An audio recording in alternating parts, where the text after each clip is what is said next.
Chapter 14. I waited on the fourth floor by the unused common room, absently staring out the window as night fell. The windows faced east, and the pine forest below me was glowing orange, reflecting what must have been a magnificent sunset in the west.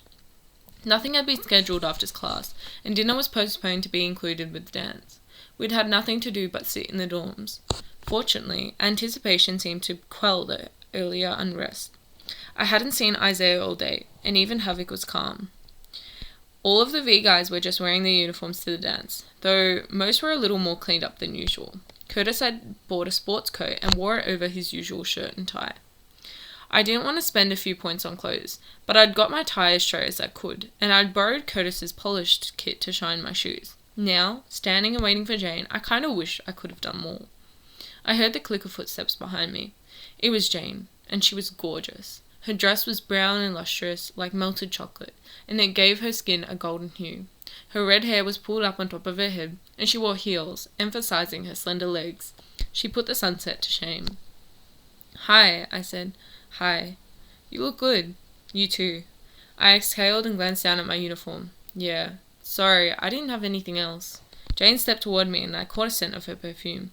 It was sweet and subtle, almost like vanilla or honey, but more floral. She didn't always wear it, but I loved when she did. "I think you look great." "Thanks." She kissed my cheek and slipped her arm through mine. "Can I hang on to you?" she asked with a giggle. "I've never worn heels before." I laughed. "You can definitely hang on to me, and you should wear them more often." We descended the stairs slowly. Feeling Jane on my arm made me forget about my problems. That feeling was shattered when we got to the cafeteria. As expected, the banner was a major source of controversy, and just as we were walking in the door, Isaiah was standing on a chair to tear it down.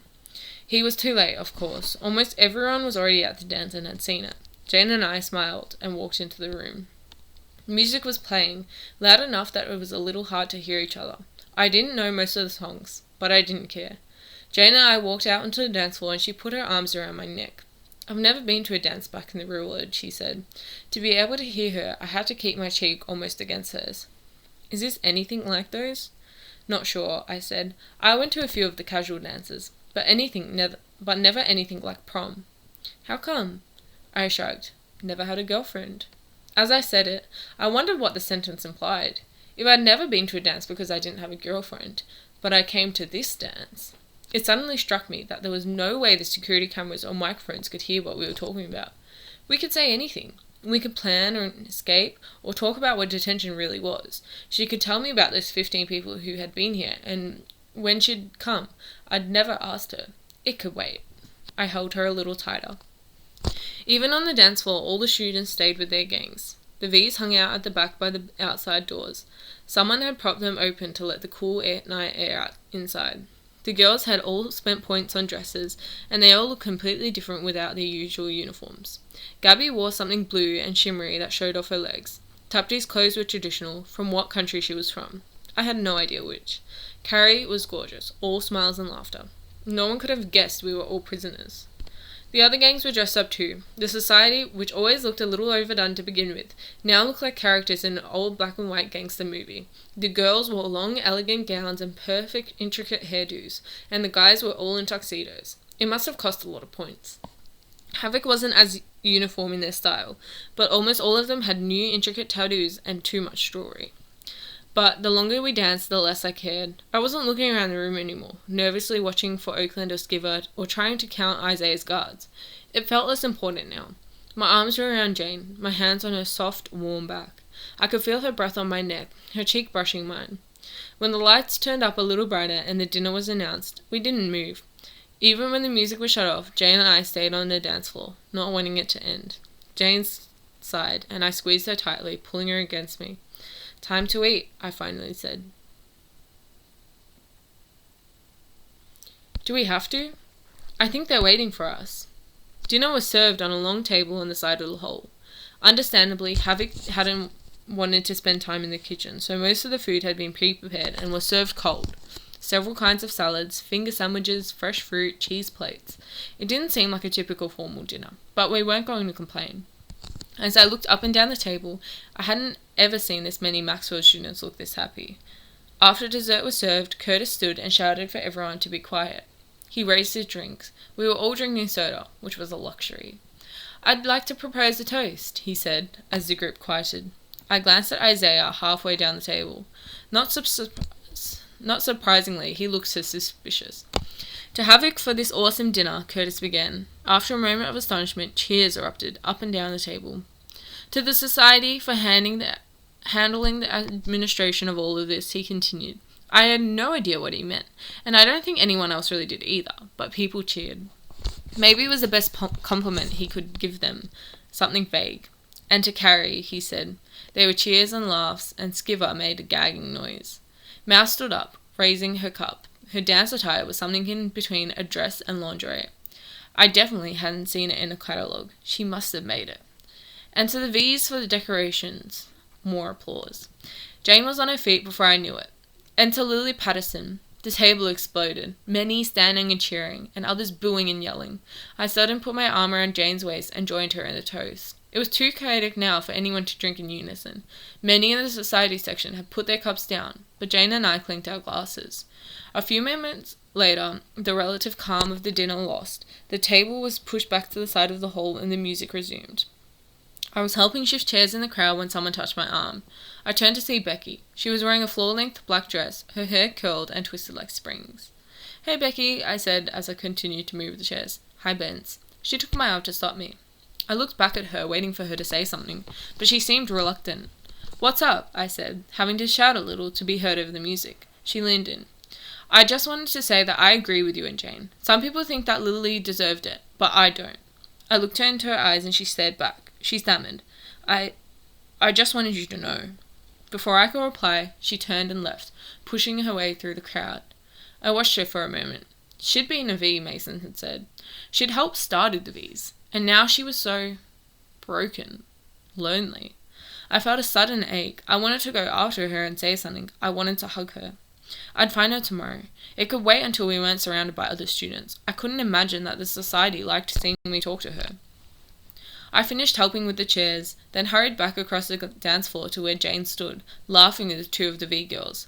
When she saw me, she excused herself. "Hey," she said, taking my hand. "Want to go for a walk?" She motioned toward the door. "Won't you be cold?" I asked, looking at the bare arms and her neck. "You'll have to put your arm around me." How could I say no? We stepped out the patio door and were met with a cool breeze. I slipped my arm around and pulled her tight against me. "Hang on," she said, bending down. A moment later, she stood back up, her shoes in her hand. "I hate these things." "But they look so good," I said with a laugh. "I'll give them to you, and you can look at them any time you want." The moon was out, and we could see the dim traces of the track, the forest, and the groundskeeping sheds. A few other couples were out on the lawn, strolling and talking. A deer stood out beyond the track, cautiously watching us. "What would you do if you got out?" she asked. We were walking close to the building. I hoped it would keep some of the breeze off her. I was about to answer, but she stopped me. "I know what you're going to say, and that's not the answer I want. Skip all the stuff about calling the police and freeing everyone out from the school. After that." "I haven't really thought that far ahead," I said with a smile. "What about a job?" "I told you, I'm going to be a field surveyor." Jane laughed. "For real? I honestly don't know. I've always thought about it. I'd like to own my own business, be my own boss, but I don't know what I'd do." We turned the corner toward the front of the school. "I think I'd like to be a doctor," Jane said. "What kind?" "No idea." We walked in silence for a little while, and she had me move my arm from her waist to her shoulders to keep her warm. I offered my sweater, but she said she didn't want to cover her dress. I formed a question in my head and tried to think of different ways to ask it. "I know you hate it when I bring this up. Let me just ask one thing, then I'll shut up. I'm only asking this because I really like you. What if we ran away?" But I couldn't force myself to say it. At that moment, it just didn't feel right. I didn't want to think about climbing walls and cutting razor wire and starting forest fires. Even if Jane was totally willing, it was dangerous. Lily had died. If we followed the rules, no one would die. Jane and I could walk like this all the time, every day. Of course, eventually someone would have to do something, but I could worry about that later.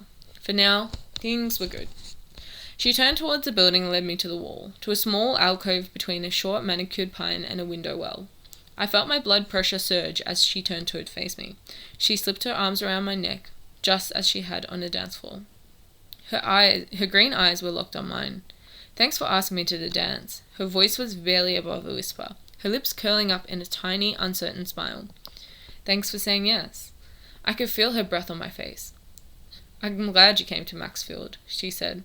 My heart was thumping in my chest. She smelled so good, like fresh roses. Me too. She leaned towards me, and I wrapped my arms tighter around her back. Her lips were cool and soft, and every other thought disappeared from my head. There was only Jane. I didn't let go. Didn't want to ever let go. I didn't want to go back to normal life. Why couldn't this be normal life? She pulled back. She was beaming, her eyes sparkling in the starlight. We stared at each other for a moment. The scent of her perfume still hung on my lips, and I wanted to kiss her again. But I could see from her smile that she wanted to say something. "What?" I asked, unable to hide my own grin. Jane stepped up to me again, her face an inch away. I could almost feel her lips on mine, but instead of kissing me, she spoke. You don't still want to leave, do you?" I smiled. "Well, not tonight." Her eyes narrowed and she moved back slightly, her arms hung around my shoulders. "You're still planning on it, though." "Of course," I said, confused. "We'll go together, you and me." "But—" Her voice trailed off and she looked up at the stars. "I can't stay here." Her hands fell to her sides. "But this is good," she said. "Can't you see that? We can be happy here. If we stay here, we'll die. If we stay here, then we'll have more of this," she insisted with desperate eyes. "We can be together. We can be happy." I took a breath, wishing we could rewind the conversation and go back to where we were a minute before. "I'm not saying that we have to escape tomorrow." She clutched my arms, her face close to mine. "Then let's just not talk about it. Let's wait. Let's just be like this, you and me. Think about it." "Think about it?" I said, my voice raised. "No, you think about it. What do you think is going to happen a year from now, or 2 years from now? This is some weird prison. It's not a resort. No one grows old here." Her eyes flashed as she stepped away from me and folded her arms. "Don't tell me what this school is like. I know it better than you do," I yelled. "Then what do you think is going to happen?" Jane spun away from me, facing the cold, rough stone of the school's wall. I could feel adrenaline pumping in my veins, and I tried to calm down. I didn't want to act like this. Not tonight. But Jane, of all people, should have realized that the school was a death trap. Every day we stayed here was a day closer to detention, or worse. I reached out with one hand and touched her shoulder. She shrugged me away. "Don't." "Jane." I could tell she was crying now. It didn't have to end like this, but maybe it was better if it did. Mason's word rang through my head. If you're going to get killed next week crossing the wall, stay away from Jane. I touched her shoulder again. "I'm sorry." She didn't shake me off this time. Her hand reached up and touched mine. She was ice cold. She turned towards me. Suddenly her eyes went wide, looking over my shoulder. Her mouth opened in a scream, but it was knocked out of her. Something hit me in the back, and I smashed forward into Jane, knocking her into the wall. I stumbled and turned just in time to see Dylan swinging a pipe. I wanted to duck, but turned my back to the blow to shield Jane. Pain rocketed through my body, and I collapsed to the ground. I could hear Jane screaming above me, and then she let out a yelp, and I feel her fall next to me. My lungs weren't working. I desperately sucked out the air. "You couldn't leave well enough alone," a female voice shrieked. I turned my head just enough to see it was Laura standing behind Dylan. He was holding the pipe like a bat. I couldn't breathe. I turned to look at Jane. She was dazed but awake, lying against the wall. Her neck and chest were splattered with blood. "You," Benson, Laura spat, "think that you're the big man because you don't care about the rules. Do you think that Lily would have tried to escape if you hadn't been goading her on?" I didn't even care about arguing. I just wanted to protect Jane. I forced my aching lungs to breathe the word stop. "Stop?" Dylan mocked. "I should have stopped last time. I should have finished you off at the wall." He raised the pipe and there was nothing I could do. He swung it down on me like an axe, smashed my raised arm and pounding down into Jane's leg. She groaned, low and soft. I could barely move, but they were going to kill us, and I couldn't let them. He took a step back, purring the heavy pipe again. I started to stand and got up on my one knee before Dylan's swing caught me in the stomach. I reached for something, my fingers dragging across Jane's bleeding leg, but I couldn't stay up. I plummeted down into the deep window well. Blackness was gathering all around me. Above me, silhouetted against the sky, I saw Dylan raise the pipe and hack it down onto Jane. I watched him do it again and again.